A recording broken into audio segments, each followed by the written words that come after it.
විශේෂේනාධිපති සති 3ක කාලයක් ලංකාවේ ආර්ථිකයේ ලෝකයේ ආර්ථිකයේ ගොඩක් දේවල් වෙනස් වුණා. ඩොලර් එක ඉහළට ගියා 354ට ගියා.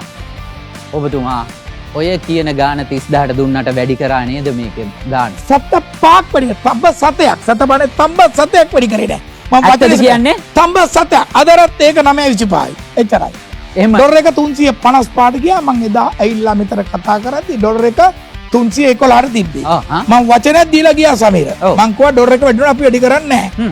මම ඒ කියපු වචනේ 355ට ගියත් මම පොරොන්දු වුණ 9,50,000ට මම මේක පොරොන්දු මගේ අතින් පාඩුවේ ඒ වෙලාවේ කමක් නැහැ. මේ විශේෂේනාධිපති මට මේක ලොකු ප්‍රශ්නයක් මෙතෙන්දී එනවා මේ කතාව කියදී. සියලු සංඝ මාධ්‍ය සාකච්ඡා තියලා කරන්න බෑ දෙයියනේ මේක වැඩි කරන්නම වෙනවා මේ දේ මෙහෙම අතින් කන්න බෑ කියලා කියද්දි කොහොමද දෙයියනේ ඔබතුමා මෙහෙම කරන්නේ බිස්නස් එකන්නේ කරන්නේ සමීර අපිට හොඳ කතාවකුත් තියෙනවා මේ. දැන් මේ අපි දන්නවා ලෝක ආර්ථික න්‍යායක් තියෙනවා. ඔව්.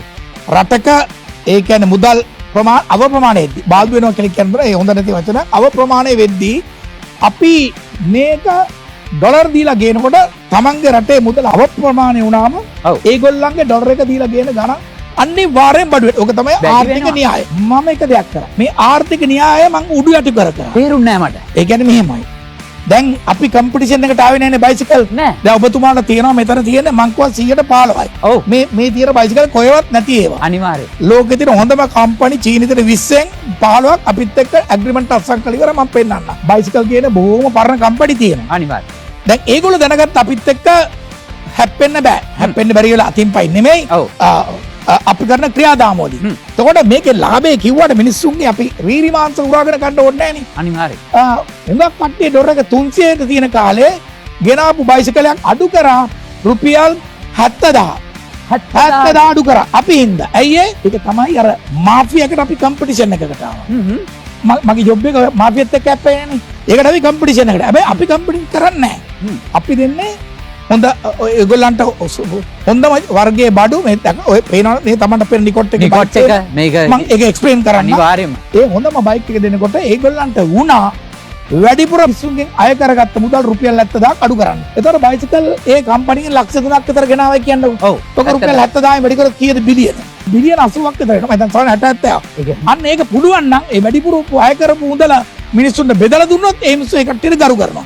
එහෙම නැතුව නෑ. එදා මම කිව්වා 1,85,000 ගෙබලා සිවිලියන් කෙනෙකුට අරන් යන්න දෙනවා කියලා. ඔව්. අන්න එතනදී මම සමාව භජනය කරන්න ඕනේ. රටේ ආර්ථික ප්‍රශ්නයක් කියලා මුළු ලෝකෙට මේක බලපාලා ඒගොල්ලන්ට උනා මේ 150 දෙනක 40ට අඩු කරන්න. ඒකයි මේ කරකල්මට ඇදුනේ. ඊයේ වෙනකන් අපි හවස වෙනකන් මේ ගැන සාකච්ඡා කරලා අපි ඔක්කොමලා. එතකොට මේකෙදි මට කියන්න එනවා රජයේ සේවකටත් සාමාන්‍යයෙන් රජයේ සේවකෙකුට 1.85 දීලා අරගෙන යන්න පුළුවන් මේ බයික් එක. හරි. ඒතර අපි සිවිලියන් කෙනෙක් අපි සිවිල් කියන්නේ සාමාන්‍ය සිවිල් පුද්ගල. ළමයි තරුණ ළමයි උගක් පදින්න ආසයි.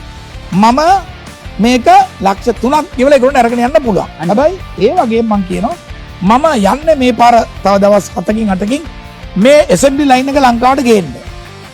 කොයි කම්පැනි එකකද? කම්පැනි 4ක ඇසෙම්බලි ලයින් මං ගේනවා. ලංකාවේ ෆැක්ටරි එකේ ඉනවා. ලංකාවේ ෆැක්ටරි එකේ ලංකාවේ අපේ ගායට ජොබ් හම්බ වෙනවා. කරලා අපි ලංකාවේ මේ ටයර් නිෂ්පාදකෙන් බැටරි නිෂ්පාදකෙන් අරගෙන මේක දාලා 35% වැඩි වැඩ කළා.